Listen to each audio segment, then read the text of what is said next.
जल संसाधन। जल संसाधन, देखो कल हमने संसाधनों के बारे में, संसाधनों की परिभाषा के बारे में थोड़ी सी चर्चा की थी। अब जो अपना सिलेबस है वो शुरू हो रहा है और पाठ का नाम है जल संसाधन। कल भी आपको बताया था संसाधन क्या है और ये कितने प्रकार के होते हैं। जल संसाधन, ये जो हमारी पृथ्वी है, हमारी जो ये पृथ्वी है,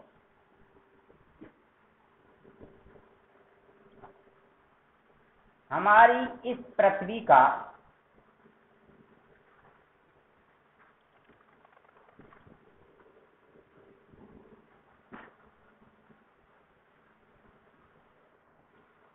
लगभग 71% भाग, हमारी पृथ्वी पर लगभग 71%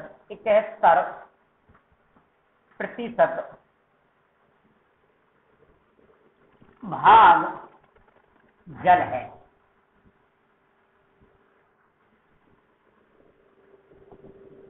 और 29%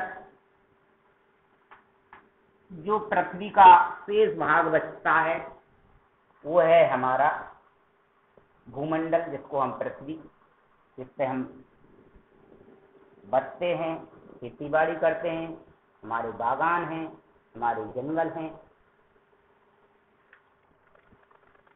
देखो 71% ये जो जल है, जल जो 71% है, इस 71% का 97% जो जल है वो सागरों में और महासागरों में है। सागरों एवं महासागरों में विद्यमान है। देखो ये जो सागरों में और महासागरों में जो जल है, ये जल खारा है। कैसा है? खारा। और जब ये खारा जल है तो खारा जल ना तो हमारे पीने के काम का है, न हमारी खेती बाड़ी के काम का है, न हमारे सिंचाई के काम का है, न हमारे पर्यटन के कोई काम का है, न उद्योगों के काम का है, किसी के भी काम का नहीं। 71% जल का 97% जल जो सागरों एवं महासागरों में विद्यमान है वो खारा है। शेष जो 3% जल है केवल वही पीने योग्य है, केवल वही पीने योग्य है। देखो आप 71% जल का 3% जल केवल पीने योग्य है, बाकी जल कोई काम का नहीं है। 71% भूभाग पर जल है। पृथ्वी पे कितना सारा जल है, बहुत सारा जल है, काम का कुछ भी नहीं है।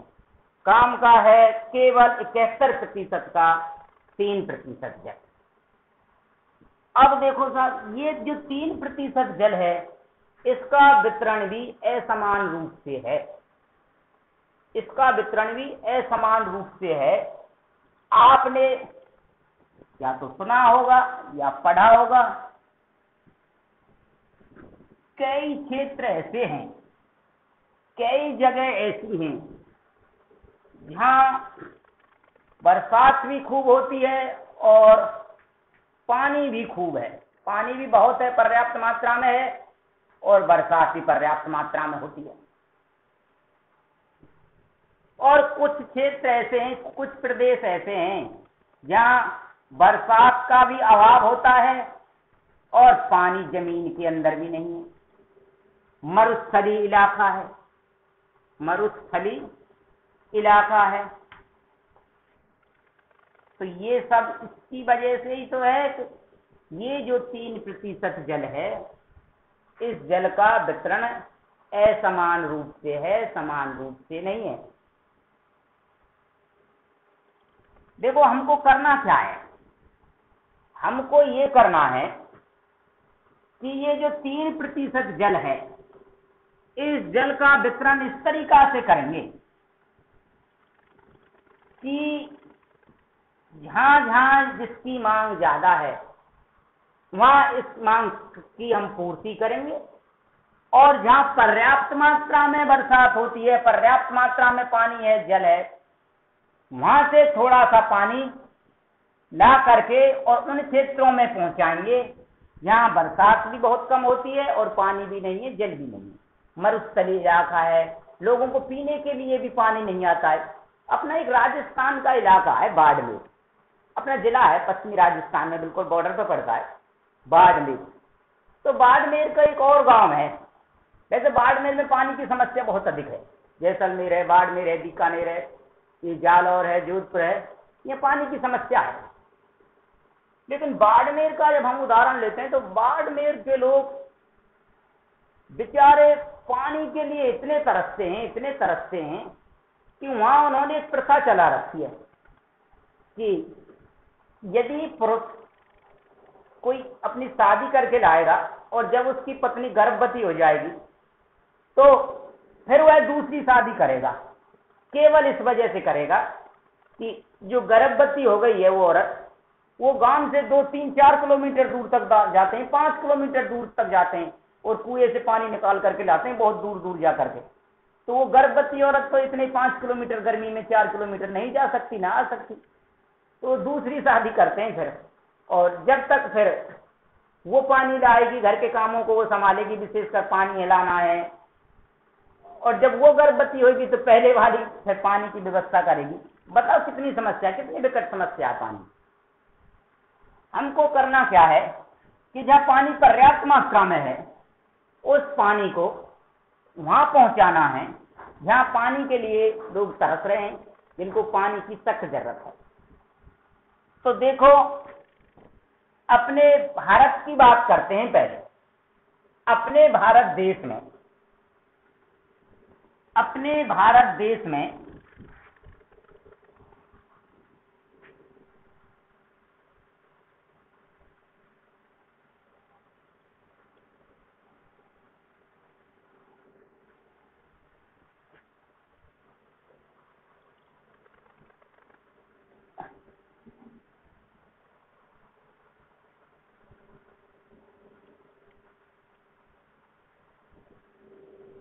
देखो ये जो जल है ये 3 रूपों में होता है। जल के रूप हैं 3। सतही जल,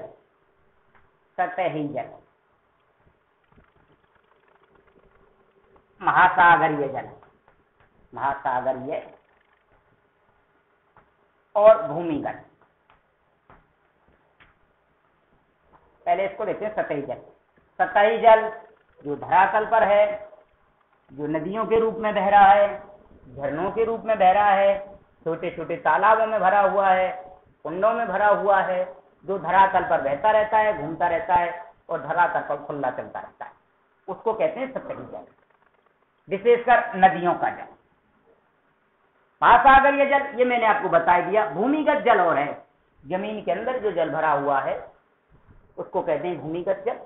उसको नलकूपों के माध्यम से, हैंडपंप के माध्यम से उस जल को बाहर निकालते हैं। जैसे कल भी एक उदाहरण दिया था और हमने बताई थी, कुएं पे जो पवन चक्की चलती है पानी को कैसे निकाल करके बाहर लाती है, ये आपको बताई थी मैंने।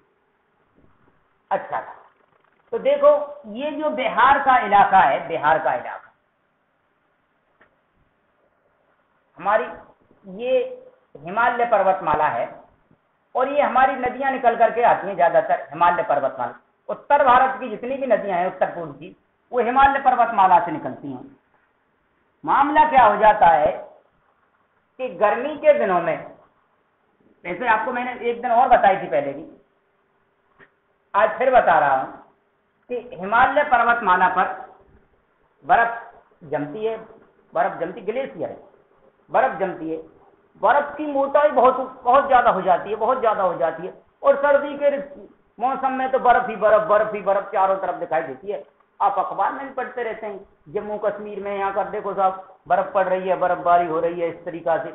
ये जो जम्मू कश्मीर का इलाका है ये उधर की तरफ ही तो पड़ता है। तो यहाँ जब बर्फ जमती है, और ये बर्फ जैसे जैसे गर्मी की ऋतु आती है, सूर्य की किरणें जब तेजी से आती हैं, गर्मी पड़ने लग जाती है, तो बर्फ पिघलती है, और जब बर्फ पिघलती है तो नदियों का पानी बह करके आता है तेजी से। दूसरी बात, उसी समय जब गर्मी पड़ती है, उसके गर्मी पड़ने के साथ साथ ही और मानसून का दौर आ जाता है, बरसात होती है। जब बरसात होती है तो बरसात में ये बर्फ और ज्यादा तेजी से पिघलती है। तो देखो, एक तो बरसात का पानी हो गया नदी में, और दूसरा पानी हो गया अपनी जो बर्फ पिघल करके आ रही है तेजी से, उसका पानी। जब बरसात पहले की बजाय ज्यादा हो गई या बरसात हो गई, तो नदियां जो पहले भर करके चल रही थी, वो बताओ और भर कर चलेंगी कि नहीं चलेंगी? चलेंगी न। जब बरसात का पानी इसमें आएगा, नदियां पहले से ज्यादा भर जाएंगी, फिर बर्फ भी पिघल रही है पहले से ज्यादा। देखो, बर्फ पे जब हम पानी डालते हैं, या बर्फ को हम जब पानी में डाल देते हैं, बर्फ वो बहुत जल्दी पिघल जाती है, बहुत जल्दी पिघल जाती है, और बहुत जल्दी पिघल जाएगी तो पानी तो बनेगा बर्फ का। ये नदियां भर करके चलती हैं, और मानसून काल में तो ये जो नदियां हैं, ये नदियां कई जगह से टूट जाती हैं, कई जगह से टूट जाती हैं। नदियां जब टूट जाती हैं तो आ जाती है बाढ़। एक कोसी नदी है, कोसी नदी, कोसी नदी है, और कोसी नदी को बिहार का शोक कहते हैं, बिहार का शोक।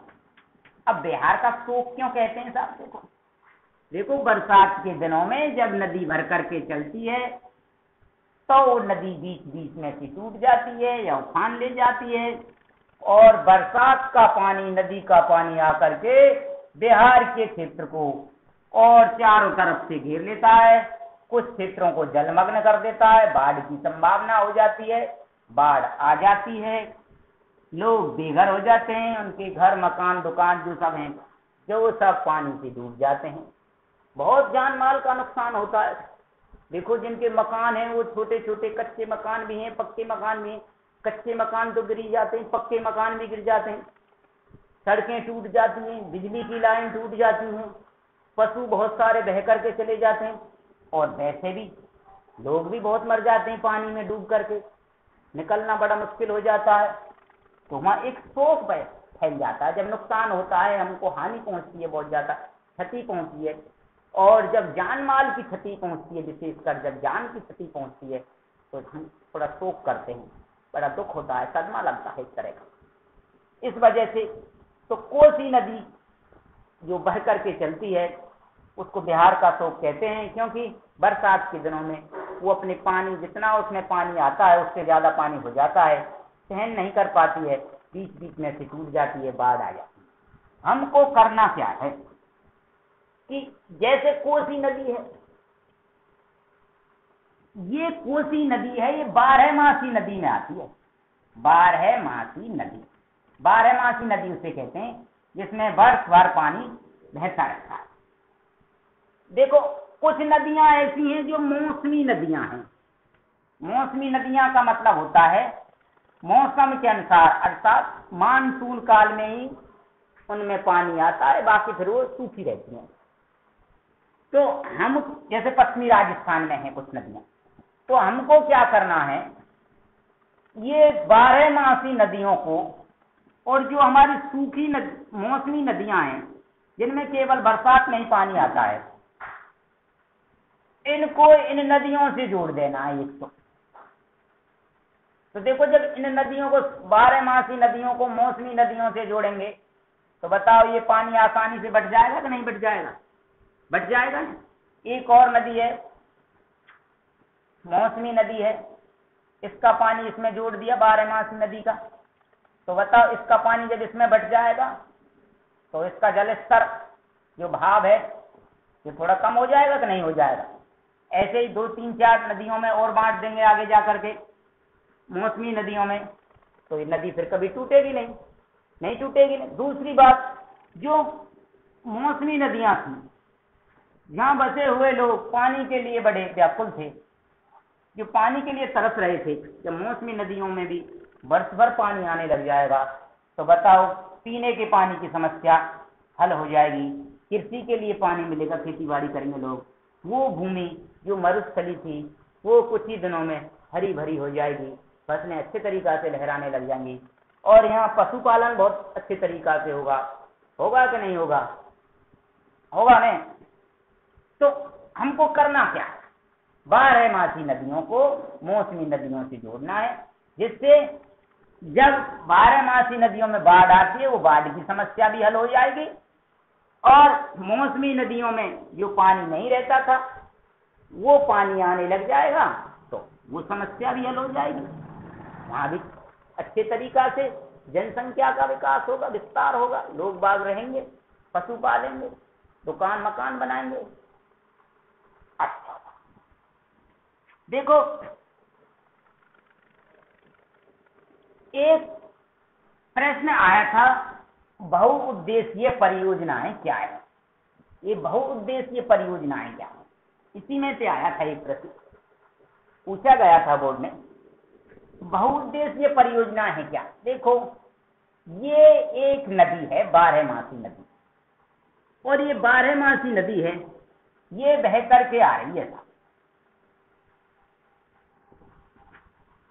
तो बहुउद्देशीय परियोजना में करते क्या है कि इस नदी पर एक बांध बना देते हैं। क्या बना देते हैं? इसकी दीवारों को मजबूत कर करके, और क्या बना देते हैं? बांध। ये बन गया साहब तुम्हारा बांध, बांध बन गया, बांध बहुत ऊंचा बना दिया। अब ये बांध का मतलब होता है एक आधी दीवार खींच देते हैं ऐसे। जब ये बांध बन गया तो ये पानी बांध के ऊपर से, और जब नीचे गिरेगा, आधी दीवार है, उस आधी दीवार को पूरी को पार करके ऊपर से जब इतने नीचे गिरेगा पानी, तो जब ये पानी नीचे इस तरीका से गिरेगा तो यहां लगा देते हैं टरबाइन। क्या लगा देते हैं? टरबाइन लगा देते हैं। टरबाइन पे जब पानी गिरेगा तो वो टरबाइन साहब घूमेगी, और जब टरबाइन घूमेगी तो इस टरबाइन के घूमने से और भैया बिजली बनेगी। क्या बनेगी? बिजली, जो हमारे विकास की नींव है। अच्छा, पानी हमारा ज्यों क्या त्यों ही आ ही गया, कहीं भी खर्च नहीं हुआ। अब उस पानी को हम करेंगे साहब, इसमें से हम निकालेंगे, फिर फीडर निकालेंगे, छोटी छोटी नहरें निकालेंगे, फीडर में निकालेंगे, और ये नहर इस तरीका से निकाली जाएंगी, छोटी छोटी फीडर, छोटे छोटे नहर।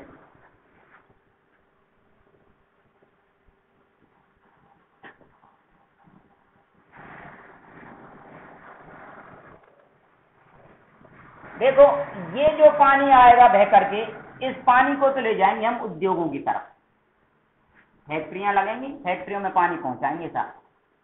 ये हमारा जो नहर है, ये हमने लगाया है, जो ये फीडर निकाली गई है, जो ये फीडर, ये उद्योगों के लिए पानी पहुंचाएगी साहब। ये उद्योगों के लिए बिजली तो हमने पैदा कर दी, पानी भी पर्याप्त मात्रा में मिलेगा। तो बताओ ज्यादा फैक्ट्रियां लगेंगी, लोगों को ज्यादा रोजगार मिलेगा कि नहीं मिलेगा? मिलेगा ने। ये पानी निकाल दिया हमने, ये फीडर निकाल दिया हमने कृषि के लिए, ये कृषि के लिए ले जाएगी, ये सिंचाई की व्यवस्था करेगी। देखो एक उद्देश्य तो पूरा हो गया, बिजली मिल गई, दूसरा उद्देश्य उद्योग लग गए, तीसरे कृषि के लिए, चौथा पेयजल के लिए, ये पेयजल के लिए जाएगी साहब, पेयजल के लिए। एक और मनोरंजन के लिए जाएगी साहब, मछली पालन के लिए जाएगी साहब, बताओ, इसके बहुत सारे उद्देश्य पूरे हो गए कि नहीं हो गए उसी पानी से।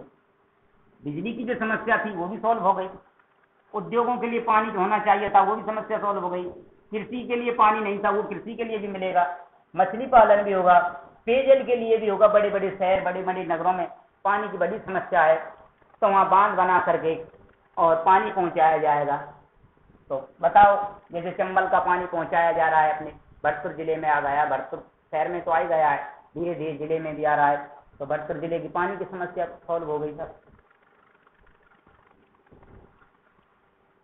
मनोरंजन के लिए झीलों में नाव चलेंगी, नौकागमन होगा, मनोरंजन होगा, विदेशी सैलानी आएंगे, पर्यटक आएंगे, लोगों को रोजगार मिलेगा, होटल वाले की बिक्री ज्यादा बढ़ जाएगी, टैक्सी वाले का भाड़ा बढ़ जाएगा, टैक्सी वाले के लिए सवारी निकलेंगी, तो विदेशी सैलानी आएंगे तो विदेशी मुद्रा आएगी भारत में, भारत का विकास होगा, हमारे देश का विकास होगा, हमारी आवश्यकताओं की पूर्ति होगी, हमको रोजगार मिलेगा। मिलेगा कि नहीं मिलेगा? इसको कहते हैं बहुउद्देशीय परियोजना। इसको क्या कहते हैं? बहुउद्देशीय परियोजना। ये प्रश्न आया था। अब देखो साहब, ये जो बहुउद्देशीय परियोजनाएं हैं, ये इनका संचालन दो प्रकार से किया जा रहा है। एक तो कर रही है केंद्र सरकार, केंद्र द्वारा प्रायोजित, और दूसरी करती हैं राज्य सरकारें। राज्य सरकारें, केंद्र सरकार और राज्य सरकार, केंद्र सरकार और राज्य सरकार। अब केंद्र द्वारा प्रायोजित परियोजना, अब देखो केंद्र सरकार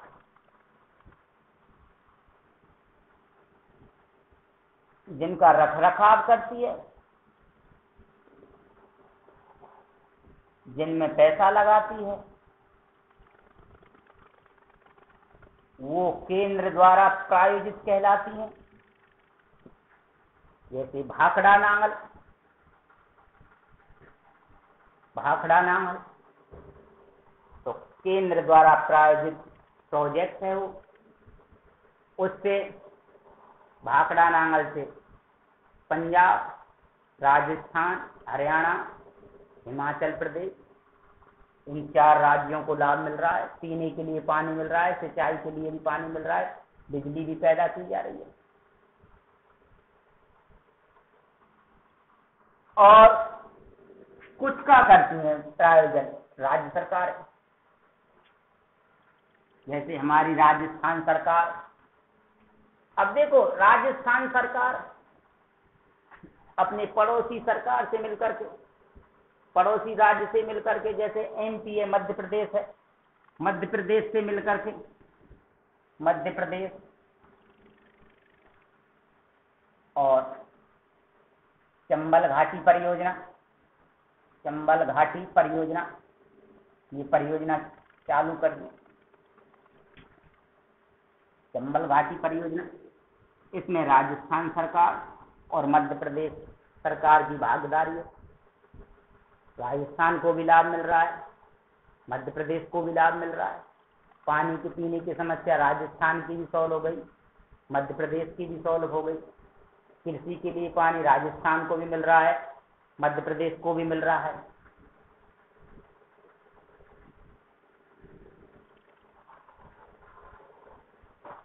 तो क्या केंद्र द्वारा प्रायोजित परियोजनाएं कौन कौन सी हैं, इनको देखेंगे। अब कौन कौन सी परियोजना केंद्र द्वारा प्रायोजित हैं, संचालित की जा रही हैं। तो केंद्र द्वारा कौन कौन सी की जा रही हैं, देखो इनको देखेंगे। नंबर 1 है भाखड़ा नांगल।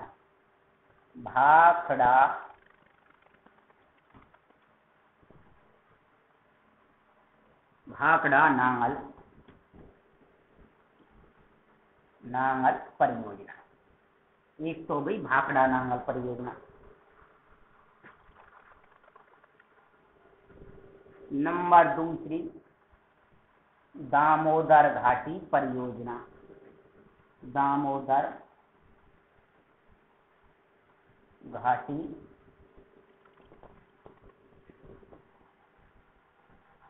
परियोजना।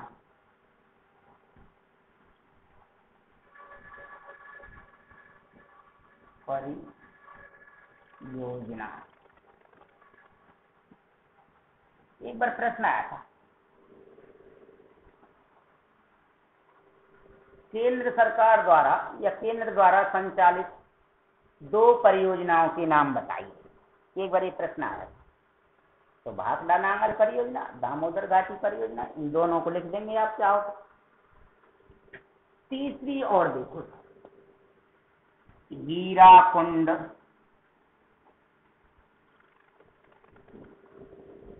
परियोजना।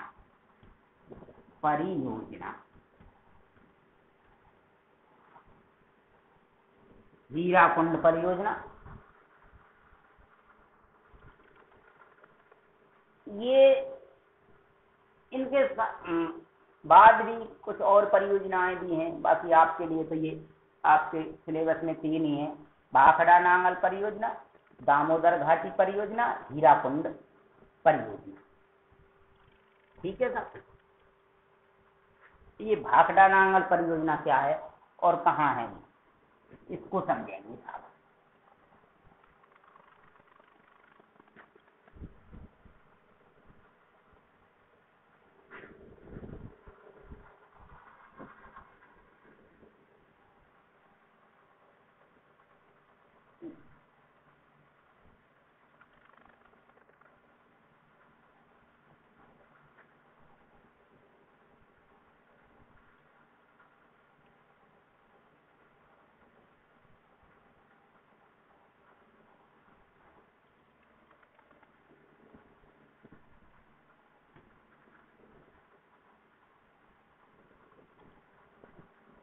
देखो, राजस्थान,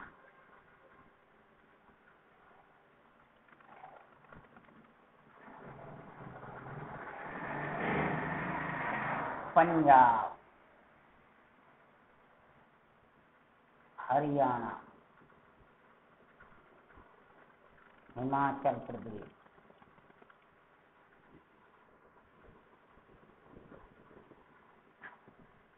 देखो हिमाचल प्रदेश में एक नदी है, हिमाचल प्रदेश में एक नदी है,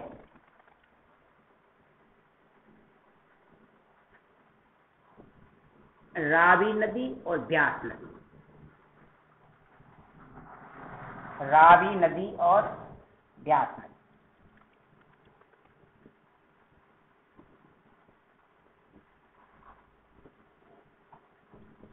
इस पर एक बांध बनाया गया है, बहुत ऊंचा बांध बनाया गया है।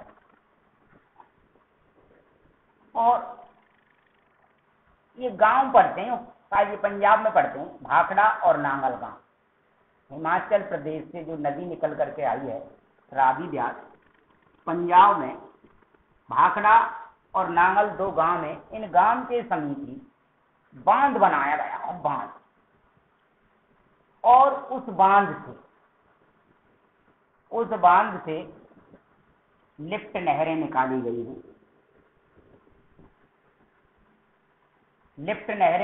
हैं, कैनाल निकल करके आई हैं।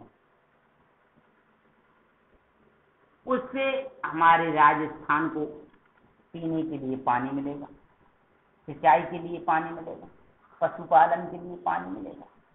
इसी प्रकार पंजाब के लिए पानी मिलेगा, हरियाणा के लिए भी पानी मिलेगा।